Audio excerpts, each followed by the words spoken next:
Bom, então, como eu tinha dito, agora a gente vai falar um pouquinho sobre os desafios e caminhos práticos para lidar com a educação infantil pelo digital. Então, como a gente já conversou um pouco, o maior desafio para o período do coronavírus tem sido a acomodação das práticas digitais para o ensino infantil, né?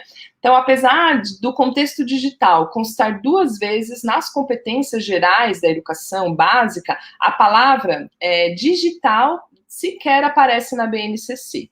Então, assim como toda a praxis desse ciclo se faz fora dos contextos tecnológicos, diante desse cenário, como é que a gente enfrenta esse período de quarentena para manter as atividades educacionais de estudantes de 3 a 5 anos?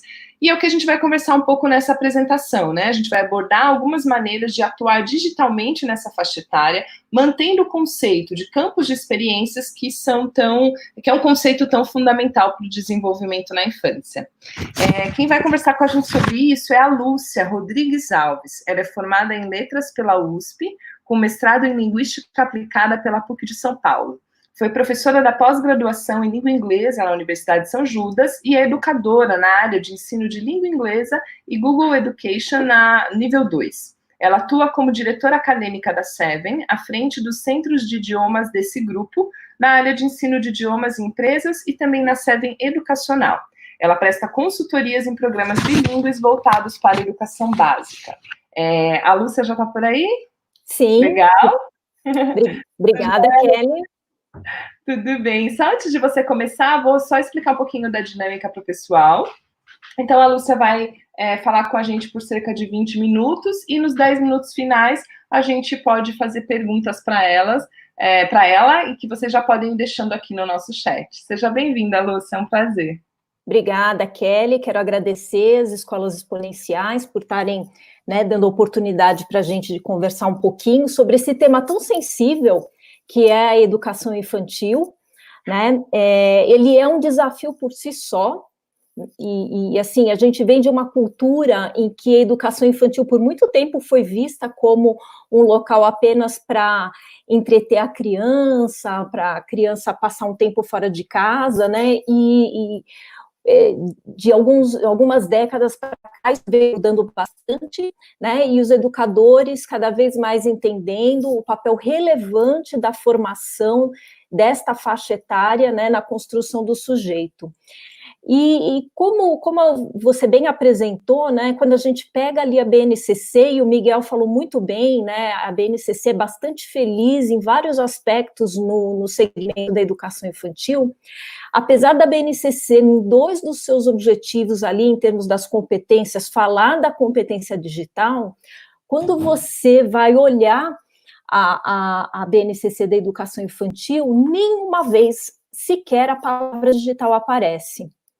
Então, todos os educadores estão nesse momento aqui de quarentena, em estado de choque, muitos deles, né, tentando pensar o que fazer, né, a gente não tem perspectiva do retorno das aulas, e quando voltarmos, em que formato que isso vai acontecer.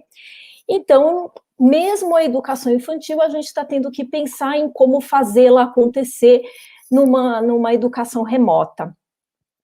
Então, diante dessa situação problema, eu acho que a primeira coisa que a gente tem que enfrentar, muito mais do que a tecnologia em si, são os paradigmas, né? As crenças que a gente tem em relação à educação infantil. Algumas delas, não para dizer que elas são verdadeiras ou falsas, né? A gente está num mundo, o Miguel acho que pontuou isso muito bem, um mundo de extremos, em que ou você tende totalmente para um lado, ou tende totalmente para o outro, e aí a gente, quando se confronta com crenças e paradigmas, a gente quer fazer aquela coisa binária, ou é verdadeiro ou é falso. Então, aqui, eu acho que o meu convite para vocês é no olhar para esses paradigmas no tocante à educação infantil, na direção de flexibilizar esses paradigmas, e não dizer que eles são totalmente verdadeiros e totalmente falsos.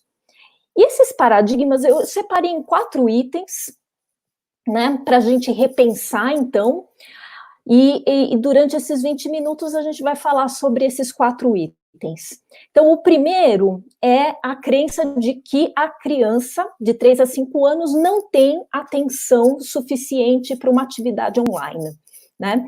Eu tenho conversado com muitos docentes dessa faixa etária, com essa dor, né, com essa questão, como sendo, inclusive, a que vem primeiro.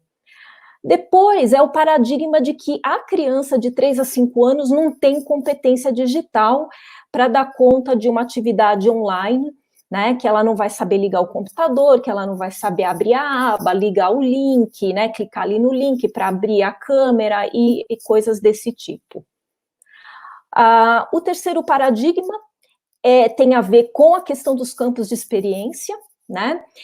A educação infantil se dá muito ali na ação da criança, e aí a gente pode pensar que é impossível trazer a experiência, né, a vivência, o aprender fazendo, sendo que eu estou num ambiente digital. E, por fim, é justamente essa questão de que a BNCC que está trazendo um chão, né, que busca trazer um chão em comum para todos em relação aos paradigmas, à base conceitual da educação infantil, ela não fala em momento algum do desenvolvimento da competência digital como uma das necessidades dessa faixa etária. Né? Isso vai vir apenas quando a BNCC entra no segmento seguinte, que é do ensino fundamental, anos iniciais.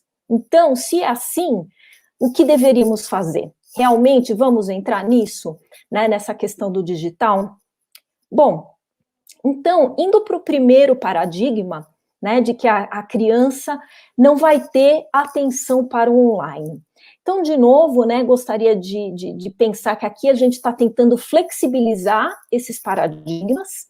Cada criança é única, né? Então, assim, a gente não pode dizer que todas as crianças têm o mesmo espectro de atenção que todas as outras, mas eu diria para vocês o seguinte, né? Quando a gente observa as crianças, a gente já percebe que elas ficam um tempão bem concentradas num dispositivo eletrônico, né? O Miguel chegou, ele deu vários ganchos para mim, eu anotei aqui, né? Ele até comentou, né, de pais que criança de menos de 2 anos já tem um dispositivo na mão, porque quando você for para o restaurante, você liga ali, né, põe de pezinho e a criança não vai perturbar ninguém ali, né, durante todo o jantar. Então, notem, existe uma capacidade de atenção, né? O que eu chamo sempre atenção, quando eu converso com os educadores, é que o que ocorre é que como é que os dispositivos, né, como é que os streamings voltados para crianças de tão tenra idade fazem, né, para manter a atenção da criança?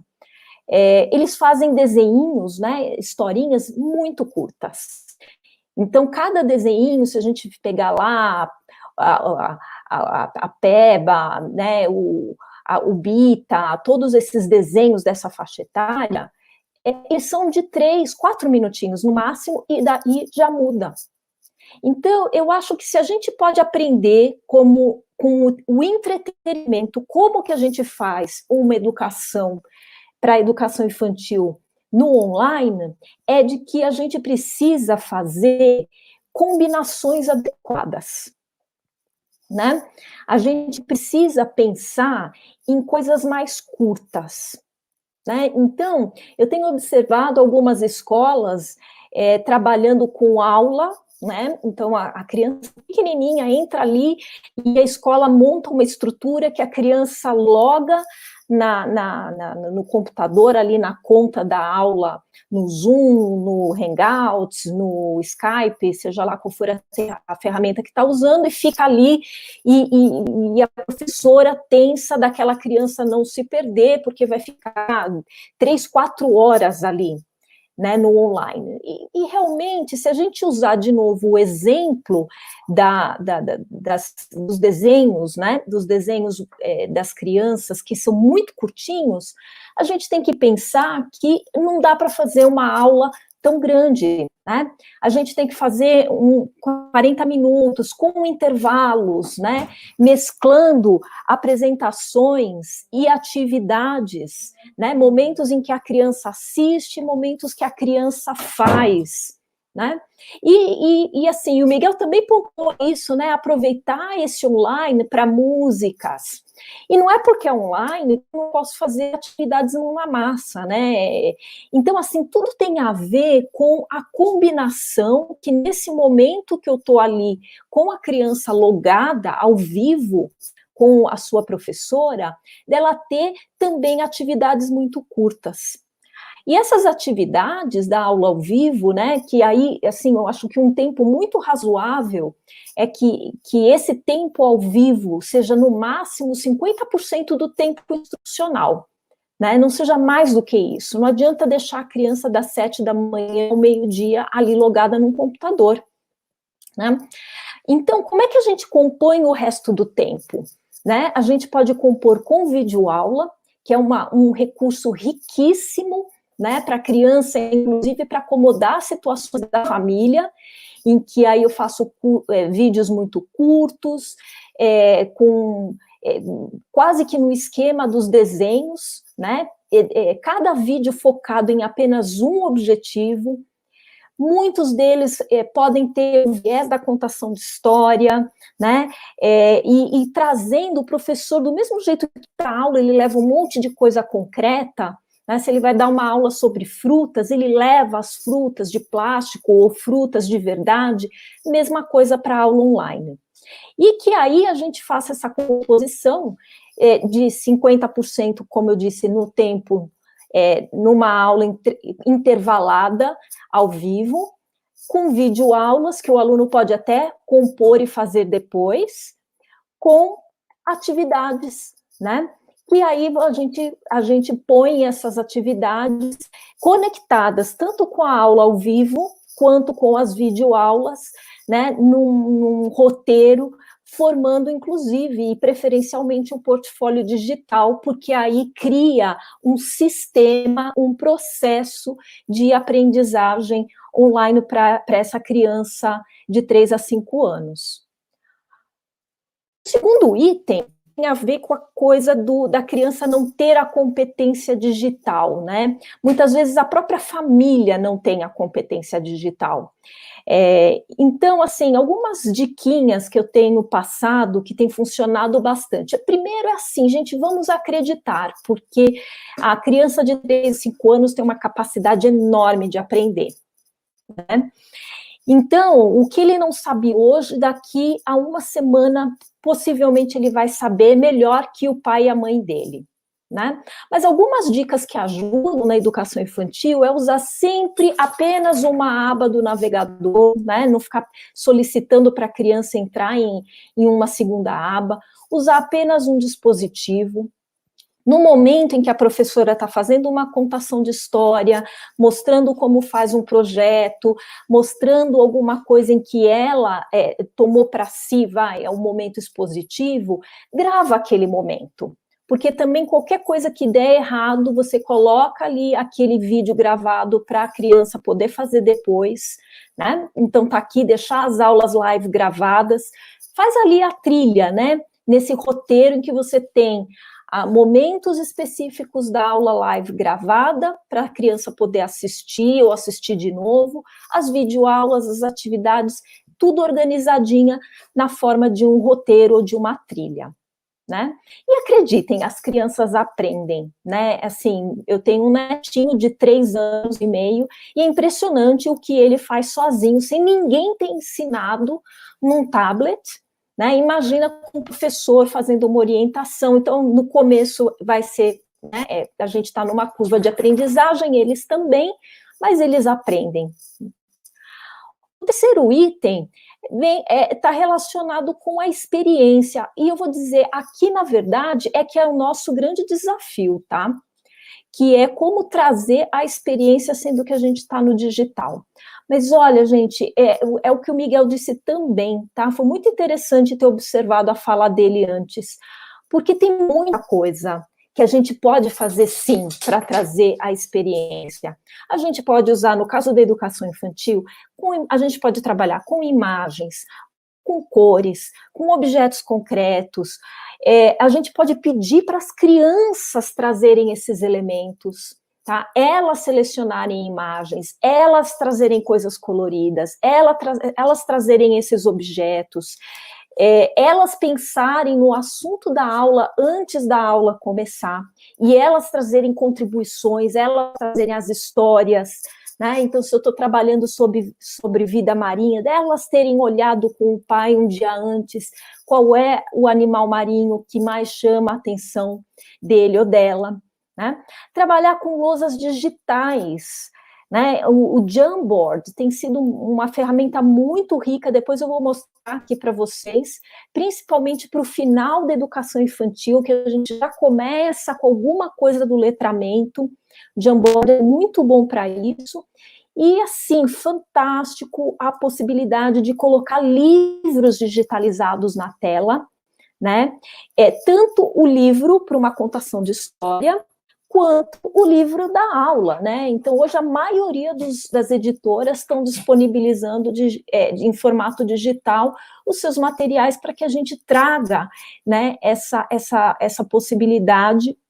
E olha, aqui está um exemplo do Jamboard, que eu falei para vocês, é uma ferramenta também gratuita, né? Então, assim, você pode, vejam aqui, eu combinei essa coisa das cores, da imagem, e o Jamboard, ele faz uma coisa muito bacana, que assim, com o mouse, você vai ao vivo, você está trabalhando ali determinadas palavras, está trabalhando a letra cursiva, ou mesmo se você estiver trabalhando como fazer a escrita, né? Você faz isso com a criança olhando, você fazendo o desenho da letra, né? Então, tem essa possibilidade incrível do Jamboard, que eu acho que para essa faixa etária é bem útil. Bom, e finalmente, né, como é que fica, né? E assim, tudo bem, a gente pode fazer tudo isso nesses dias, nessas semanas, possivelmente nesses meses, né, de quarentena, mas e a questão da BNCC? E por que eu trago aqui o ponto da BNCC, nem sequer mencionar qualquer tipo de trabalho da competência digital para a educação infantil? Porque, assim, eu não sei se a gente não deveria repensar isso, né? Eu sei, eu também concordo, o Miguel falou muito bem, né? Não tem nada que substitua o lugar da infância, e o lugar da infância é na vida, né? Ela tem que ter o pé na terra, a mão na horta, o pincel dentro do pote de tinta, ela tem que aprender colocando argila dentro do molde. Mas eu acho que a gente pode, até porque essa criança já está imersa no mundo digital, pensar depois qual será esse legado que toda essa experiência que a gente está passando, que o professor da educação infantil está passando, né, de ter que fazer um ensino no digital, para que a gente seja também elementos de construção do saber dessa criança de 3 a 5 anos no que diz respeito à vida digital. Então, eu acredito verdadeiramente que haverá um legado, né? E que a gente tem que fazer bom proveito desse legado. Que legado será esse? É difícil dizer, né? Eu gosto daquele trecho lá do Forrest Gump, que ele compara a vida com a caixa de bombons, né? Você abre e você nunca sabe exatamente se o bombom é com recheio de tal coisa, ou se ele é só de chocolate, ou se ele é trufado. Eu acho que o futuro também é uma caixa de bombons, né? Então, o legado que a gente vai ter, né, as coisas positivas que a gente pode colher desse momento tão difícil que a gente está enfrentando, vai depender da gente, né? Mas eu tenho muita fé de que a gente vai poder colher coisas positivas e coisas importantes aí para a nossa ação como educadores. Eu agradeço, né? Mais uma vez agradeço aí as escolas exponenciais. né? A Seven trabalha há muitos anos com essa faixa etária, de 3 a 5 anos, tanto nos nossos centros de idiomas aqui em São Paulo, quanto nas escolas para quem a gente presta consultoria bilíngue em todo o Brasil. Então, a gente está bem perto de vocês nesse desafio do ensino para essas crianças. Então, eu me coloco aqui à disposição, tem meu WhatsApp, tem o meu e-mail da Seven, entre em contato comigo para a gente continuar conversando, né?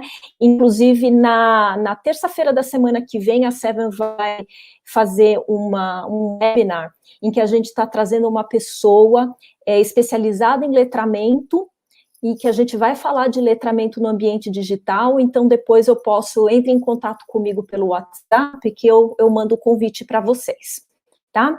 Então agradeço, e Kelly, devolvo agora a bola para você. Obrigada, Lúcia, foi ótimo, o pessoal aqui interagindo bastante, muita gente queria saber o nome da plataforma, o pessoal já colocou aqui, mas se você quiser falar um pouquinho mais dela, que acho que o pessoal ficou bem interessado. A Jamboard, né? Tá aqui, ó. Então, ela se escreve Jamboard, Jamboard, tá? E ela é gratuita, o que é ótimo, né? Então, todo mundo pode usar, e também se alguém quiser mais dicas sobre o Jamboard, também me manda um WhatsApp, que eu também mando umas dicas bem interessantes sobre um uso efetivo aí dessa lousa digital, para essa faixa etária é sensacional, tá? Muito bom. Você falou um pouquinho durante a sua exposição, mas o pessoal está questionando ainda sobre como é que acerta a metodologia para essa idade, né? É melhor uma aula online, é gravado, qual a indicação de tempo? Tem até uma preocupação aqui de alguém no chat sobre saúde ocular, das crianças ficarem muito na tela, qual é a sua opinião sobre isso? Então, como eu coloquei anteriormente, o mais importante, eu acho que é a gente trabalhar com combinações, né? Então, as combinações, elas podem variar, porque aí você analisa o seu contexto, né? Você avalia até a quantidade de alunos que você tem em cada turma de educação infantil, porque isso dá um efeito diferente na aula. Mas, assim, tem várias pessoas já escrevendo artigos sobre o problema do efeito de excesso de tela, não só para a educação infantil, mas para todos os alunos.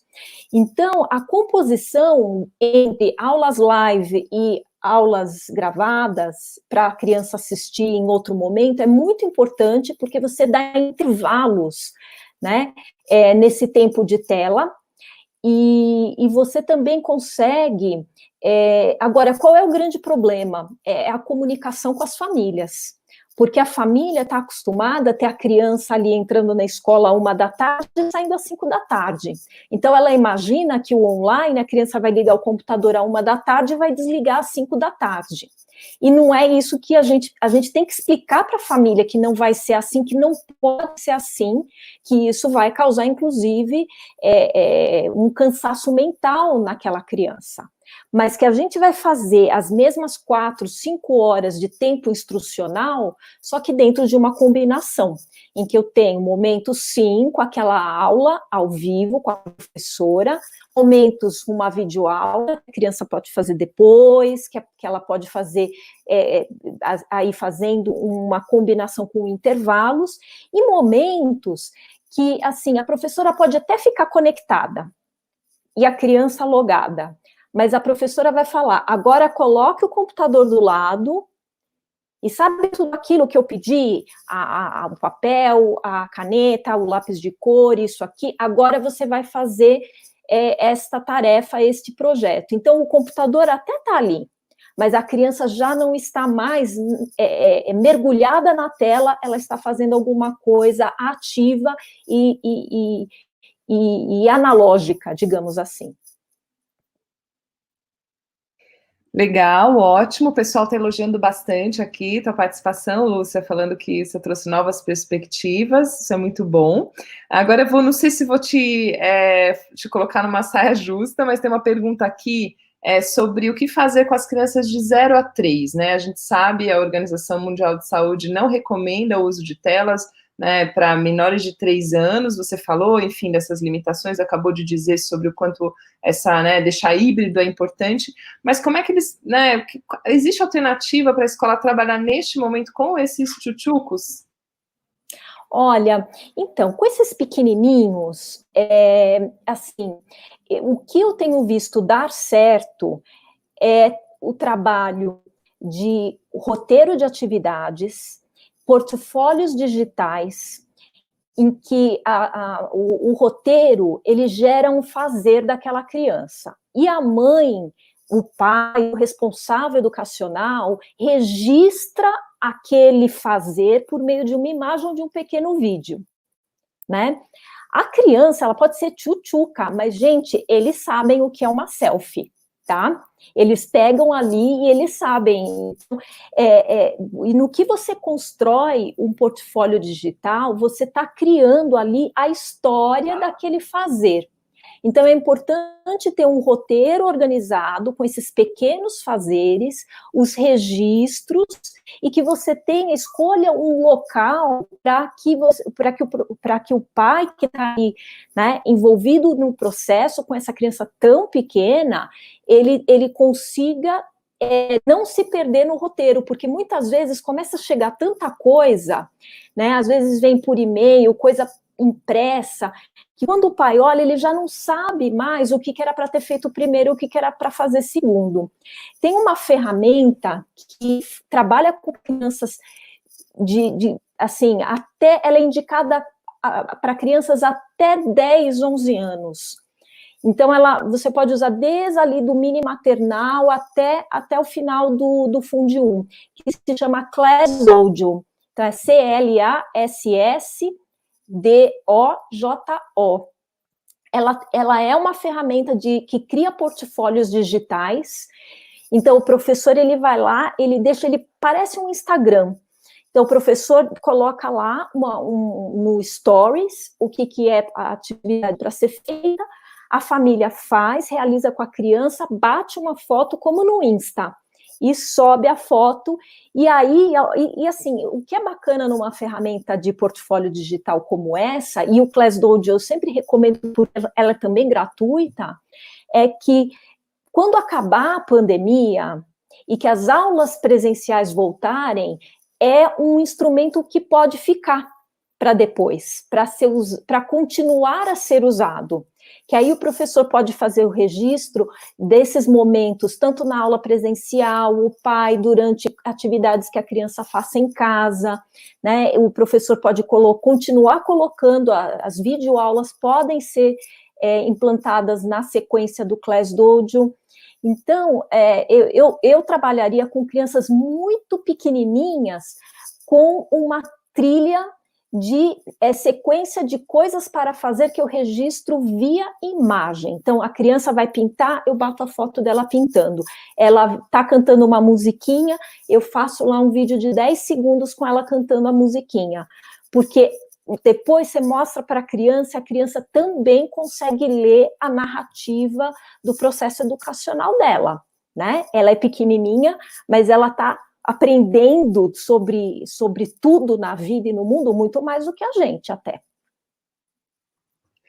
Ótimo, Lúcia. Muita gente está falando da importância dessas ferramentas que você está comentando. O pessoal aqui já colocou o nome para vocês, das duas, né? São ferramentas gratuitas, inclusive estão perguntando se é só fazer o cadastro para ter acesso.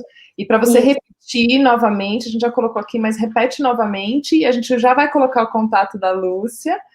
A gente tem uma surpresa antes de terminar, mas, por favor, só repete o nome das duas plataformas, e aí eu vou fazer surpresa e depois a gente coloca aqui no bate-papo o seu WhatsApp. Então, a ferramenta da lousa digital é o Jamboard, né? Jamboard. Então, o Jamboard, ele é diferente do PowerPoint. O PowerPoint, a letra vai conforme no teclado. O Jamboard, você pega uma canetinha e você faz, né, todo o movimento de mão, que é tão importante a criança observar nessa faixa etária. A outra ferramenta é o ClassDojo, que é o que faz o portfólio digital. Então, CLASS, D de dado, OJO. E aí você coloca meu WhatsApp, Kelly, porque eu tenho o maior prazer. A gente tem feito também várias capacitações de professores, não só do inglês, né, dos nossos programas bilíngues, mas professores no geral, nessa fase de quarentena. Temos feito um trabalho, assim, pro bono, muito bacana, então contem com a gente, tá?